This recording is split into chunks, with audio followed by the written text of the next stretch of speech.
Well, here we are at the third question, 2024 CSE Mains GS Paper 4, Section B. With multi-pronged strategy of the central and state governments, especially in the last few years, the Naxalite problem has been resolved to a large extent in the affected states of the country. This is actually a fact also. However, there are a few pockets in certain states where Naxalite problems still persist, mainly due to the involvement of foreign countries. So the script states that whatever exists, wherever they exist, it's because of the involvement of foreign countries. Rohit is posted as SP, Special Operations, for the last 1 year in one of the districts which is still affected by the Naxalite problem. The district administration has taken a lot of developmental works in the recent past in Naxalite affected areas to win the hearts and minds of the people. So, every fact is stated here. Over a period of time, Rohit has established an excellent intelligence network to get the real-time information regarding the movement of Naxalite cadre. So you know who is going where, who are there, everything is clearly, you are able to get it. To instill confidence in the public and have moral ascendancy, that's very important, where you project, the Naxalites are not your saviors. They are bad people. We are the good people. So the moral ascendancy is very important. Over the Naxalites, a number of cordons and search operations are being conducted by police. So you try to show, to improve the confidence in the public, these operations. Rohit got a message through his intelligence source that about 10 hardcore Naxalites, so they are not the normal kind, they are not the fringe people, they are the most important Naxalites. And you are, they are leading the contingents. So they are very important leaders who are leading the contingents. And they have sophisticated weapons with them. So without wasting any time, Rohit reached the target village with his team and laid out a foolproof cordon and started carrying out a systematic search. During the search, his team managed to overpower all the Naxalites along with their automatic weapons. So weapons have been seized. The systematic search operation has yielded. All the Naxalites have been overpowered. Probably, they are handcuffed, whatever methods. In the meantime, more than 500, that's a big number, 500 tribal women surrounded the village and started marching towards a target house. So where did these women come from? So when the systematic search was there, probably they were not in the houses. Okay. So the story says that, they are coming towards the target house. They were shouting and demanding the immediate release of insurgents since they are their protectors and saviors. So this is a very key point. The 500 tribal women believe that it's the Naxalites who are their protectors and saviors. And they're not very happy with the police forces. The situation on the ground was becoming very critical as the tribal women were extremely agitated and aggressive. Rohit tried to contact the superior officer, IG Special Operations of the state on the radio set and on mobile phone, but failed to do so due to the poor connectivity which happens more often in these areas. Rohit was in a great dilemma since out of the Naxalites apprehended, all are hardcore Naxalites, but 2 of them were carrying big prize money, and they were also involved in a recent ambush on the security forces. So even though police forces are professional, military forces are professional, sometimes you feel sadness and you want to get back those people who killed your colleagues. So there's that element also.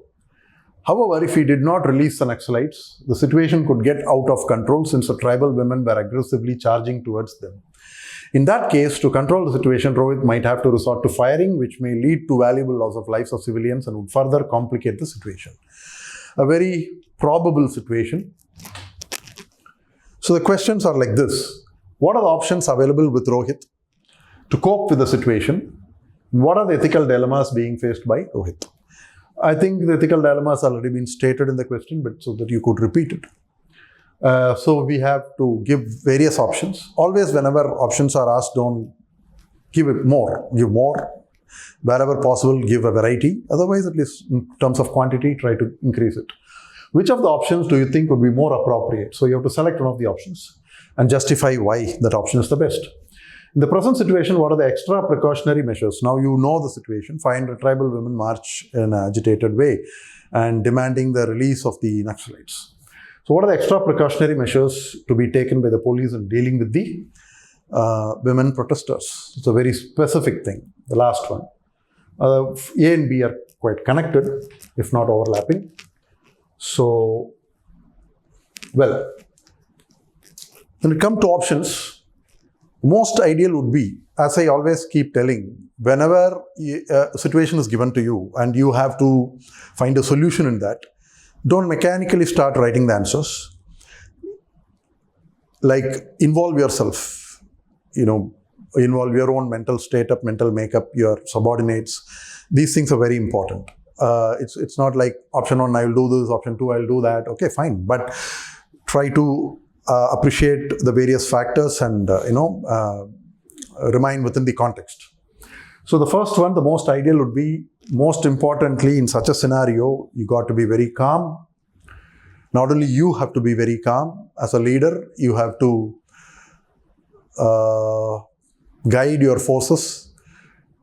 You ask them, because if anybody disobeys you or anybody fires in panic, things get out of control. So it's very important to keep everybody calm.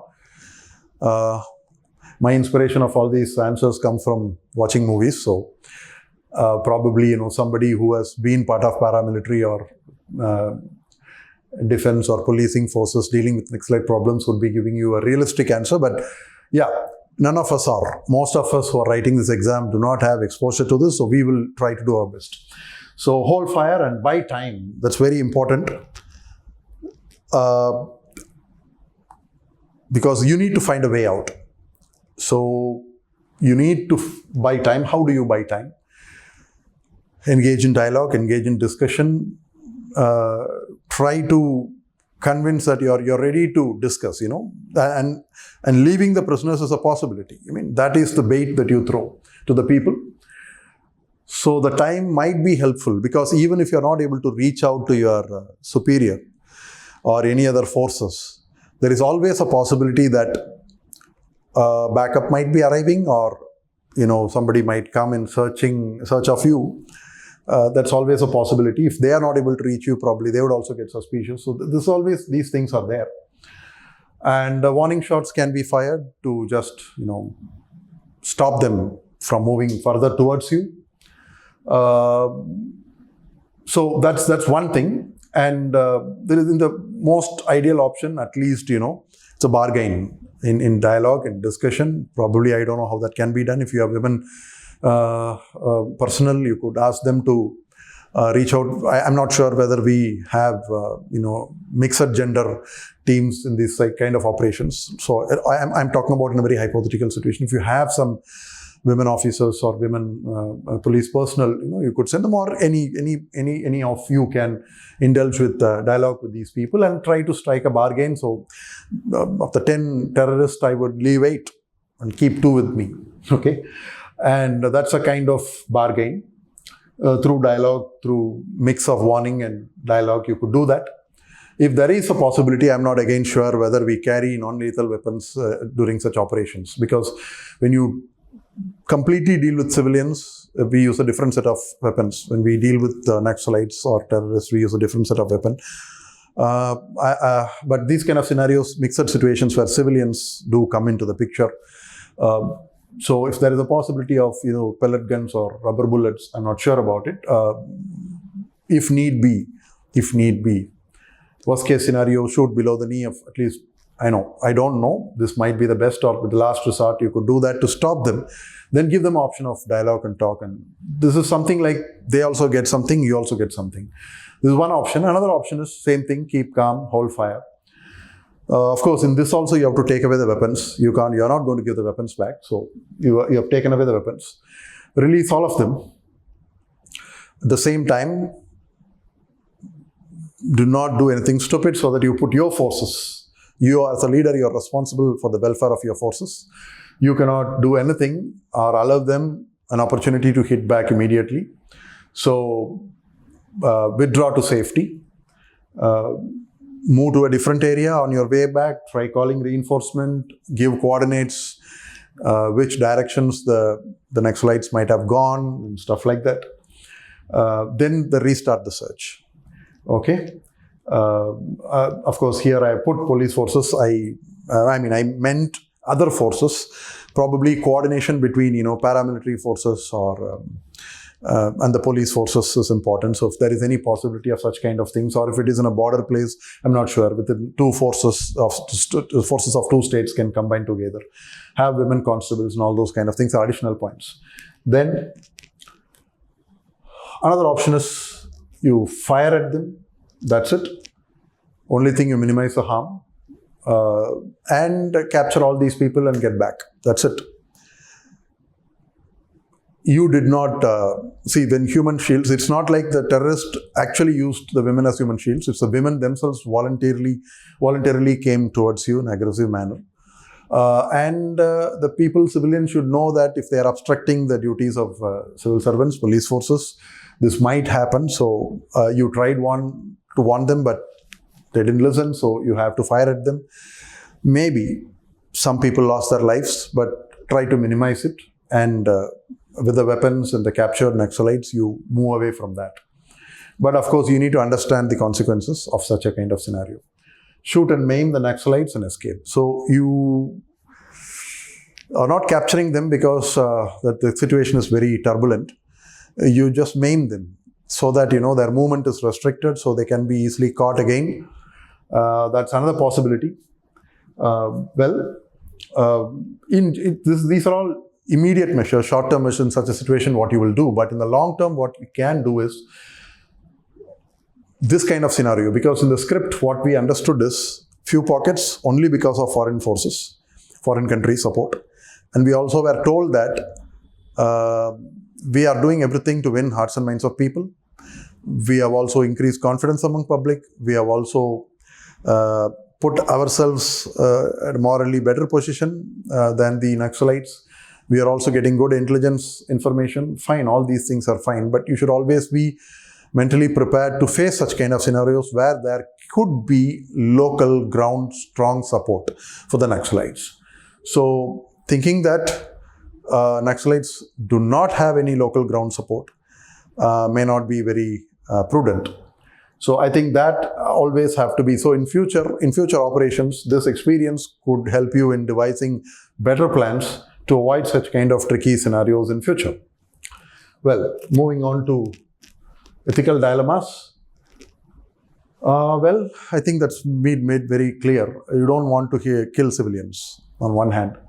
And you don't want to make the Naxalites a hero also, because if you end up harming any innocent, already the tribal women are strongly emotionally supporting the terrorist. And if you end up killing, this is going to work both ways. Like, it's going to make the Naxalites look better than you, and it's really going to make the villagers unfriendly towards you. These kind of things have happened, as in case of Manipur. There were many women who came together, forcing the police forces or the military forces to release their kin or kith or their community members. So it's not out of the blue, such things can happen. This is a real moral dilemma for a police forces or a defense force. So definitely you want to capture these Naxalites alive, and you not harm innocent civilians. So that you should not lose local support, but you should really you should avenge the death of your colleagues, you should capture them, all those kind of things. And so basically, the ethical dilemma is pretty intense, because you know that there is still strong local support. Okay, and there was a kind of intelligence failure, because you understood who have come where, what weapons they have, but you failed to get the information that in that area, the villagers strongly support them, and the villagers may even would be ready to lose their life to save them. That information was missing. So in a way, you have missed something. That's going to make your own action. You need to rethink and introspect on it. Even in this case, if you have not maimed anybody, killed anybody, and successfully resolved this issue, and you have arrested them, everything is perfect. Still, the problem is not solved, because today you are a witness to strong support for the Naxalism and Naxalites in that village. So there's a big hurdle in future operations. Well, so that these things adds to the ethical dilemmas, the intensity of the ethical dilemmas. Which of the options do you think would be the most appropriate? So I'm not repeating the options. So I've just put the first option, where you try to a middle path. The second best is to withdraw completely. So I have decided to go for this. In ethics, generally there is no golden answer. There is no perfect answer. What they would be looking is there a diversity of answers? Have you thought about a lot more and the consequences? And rather than what you suggest, why is more important. So if you are able to justify your choices and options, I think that's more important. So don't worry about why not, sir. I thought the third option would be better. I thought the fourth might be better. Well, it's up to you. But for me, the first option or the second best would be the last one, where you completely withdraw, because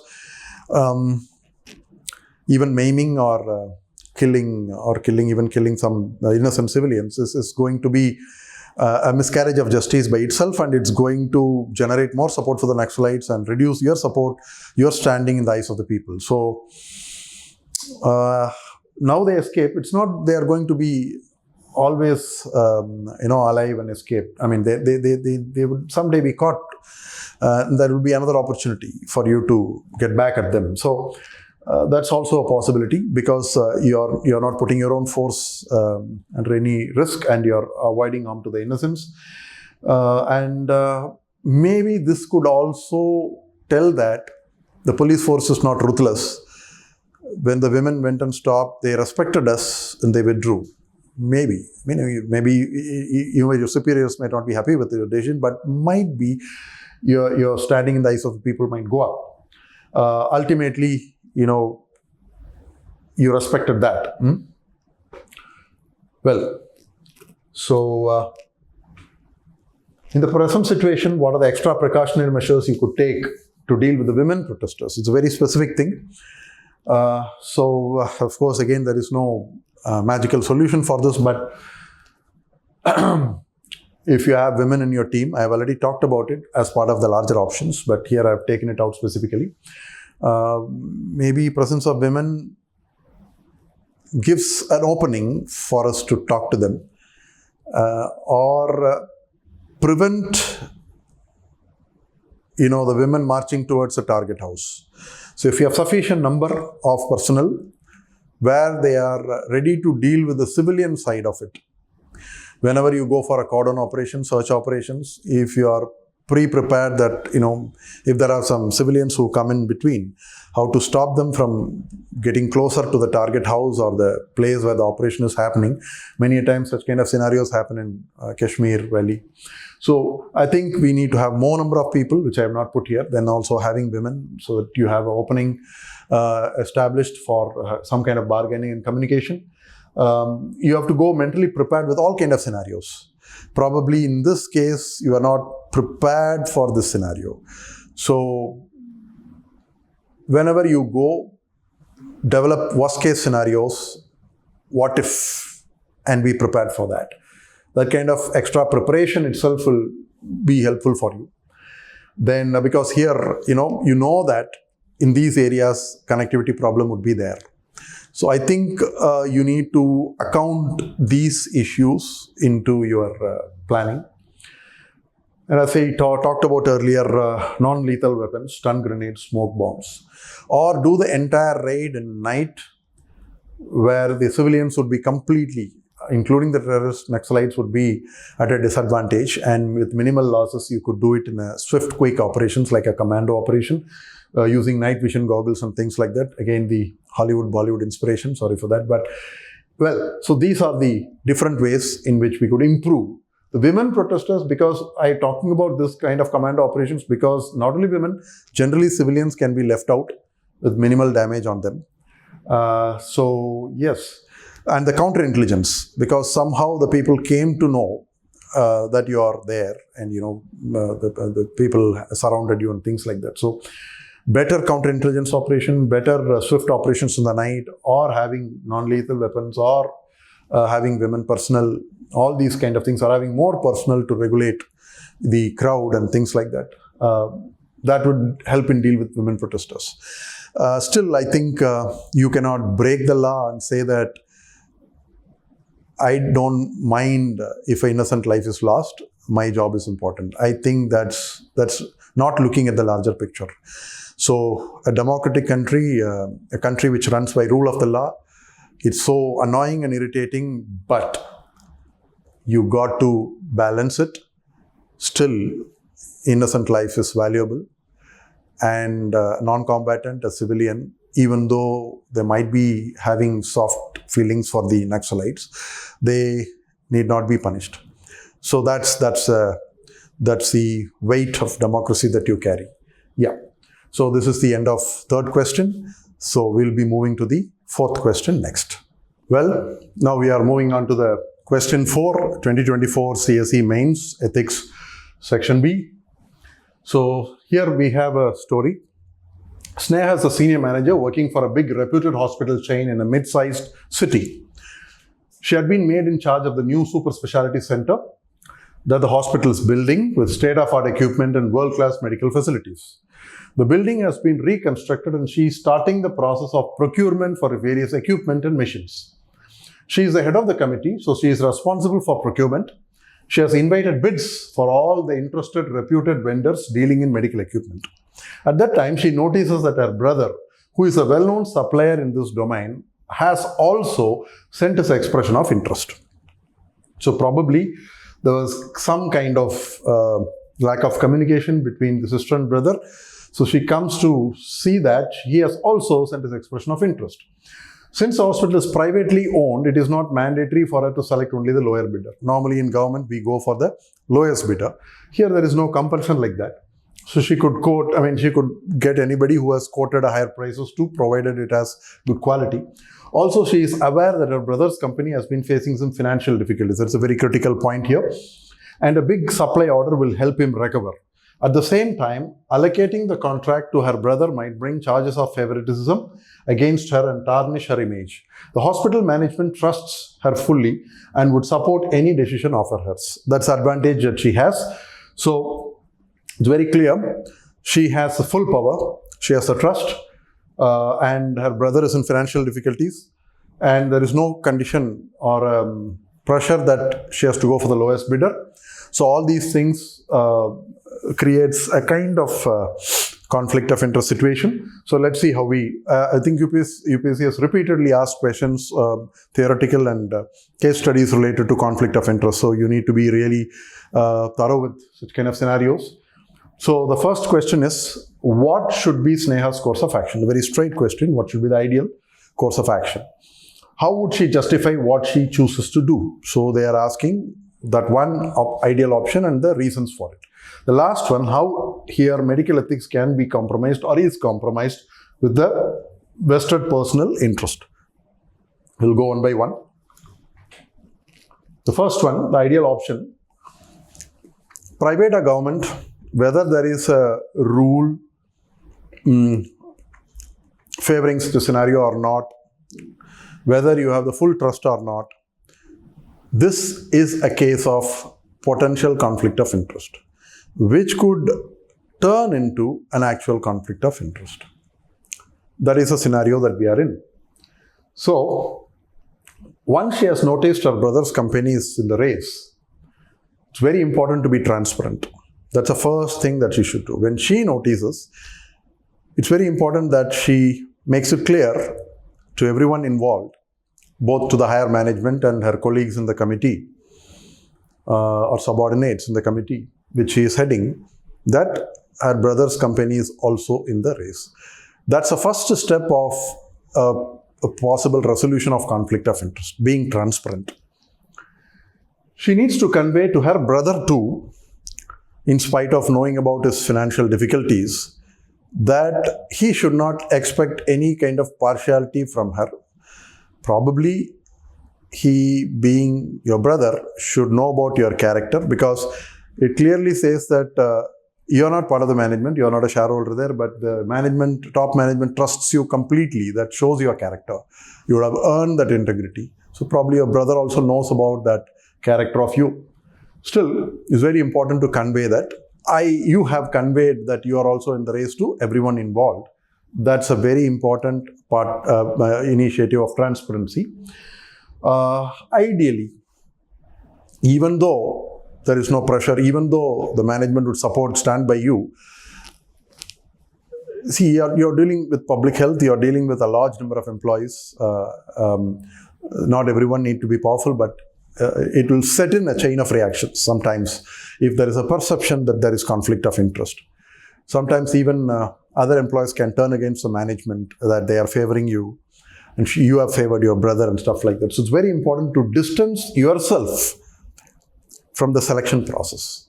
I'm not saying you should stop your brother from bidding, but you should distance yourself from the committee. You could excuse yourself from the committee. Just the committee which is responsible for selection of the equipment supplier.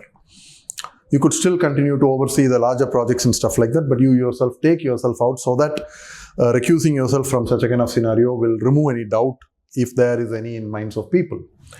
And leave it to a separate committee which would be dealing with it, where you don't have any power to control them or something like that. Basically, only direction is like it should be, so some responsible people should be replacing you as a head of that committee which deals with it, so that the quality and safety is not compromised. Well, maybe as a double check, as a extra precaution, you could also, as the leader of the larger project, you could also sanction, allow an outside agency to audit the equipments, for safety and quality, so that you have the committee decision and an external agency's decision. So it's really foolproof. This should be the ideal thing. But as I always say, whenever options are asked, you could always talk about little bit about other things. Instead of giving all the order to one company, there is always a possibility different companies are good in different products, different line of products. So maybe, when you mix and match, definitely, even if you continue to be at the head of the committee, and this mix and match approach would reduce the accusation, the intensity of the accusation that you have biased to your brother. Maybe your brother supplies one product out of different things that you require, high-end machines. That's another way, but still, what kind of machines, of the most expensive machine you have given order to your brother, and all those complications can come, and the doubt can remain in the minds of the people.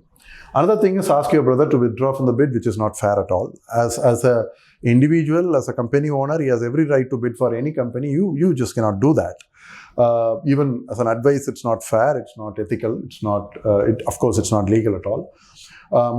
I think that's out of the question. This is also not the best one. So option one is the best. And in all these processes, even when you are moving out, you are engaging outside agency as a double check, and all those things, in everything, transparency, integrity is a must. That's very important, because your relationship with the hospital is going to go beyond this. Okay, so now she has to justify why she is doing this. The management will ask, why are you worried? We are standing by you, your brother's company, right? And if it's all good, what's wrong in it? Why are you hesitating? This is the idea.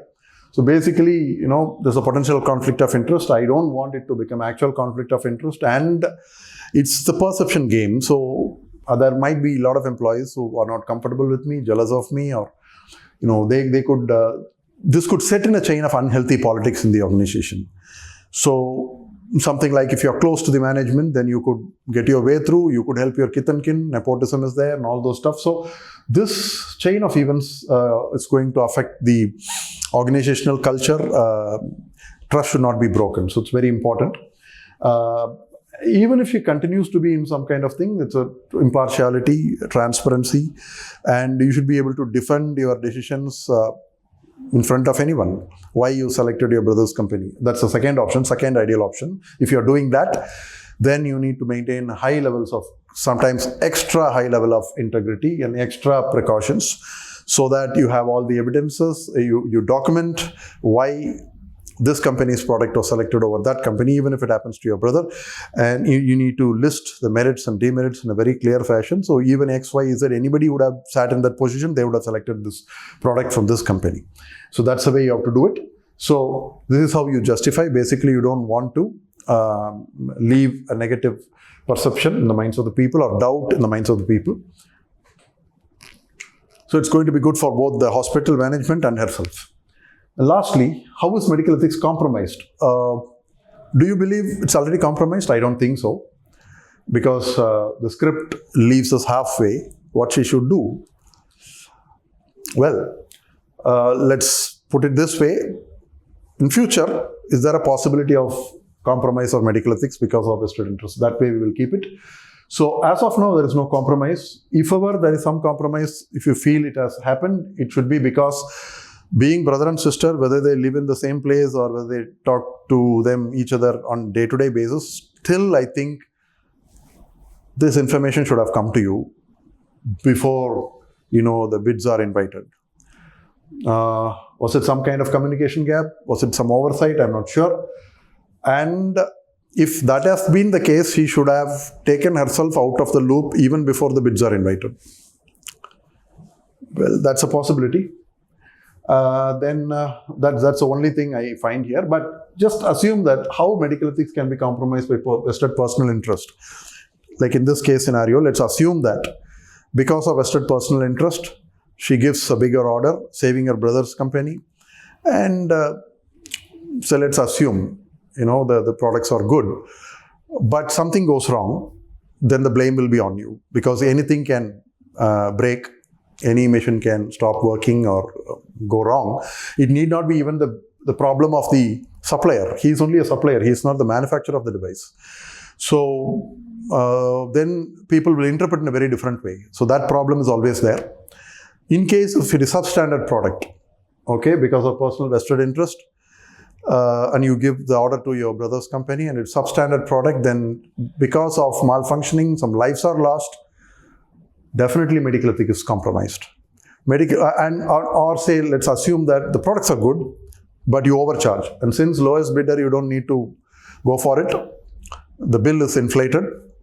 In that case, this inflated bill is going to travel down to the consumer, the client, the patient.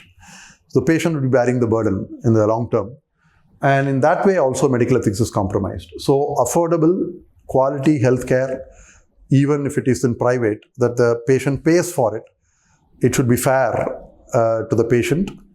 So I think because of vested personal interest, whether it is overcharging or it's substandard or accidental breakdown of a good product, or some problem beyond these people involved, it could result in a very bad perception and loss of trust or loss of lives even. So combination of all these things, that's why it's very important to keep it transparent and resolve the conflict of interest at the outset. Okay, we are done with this question.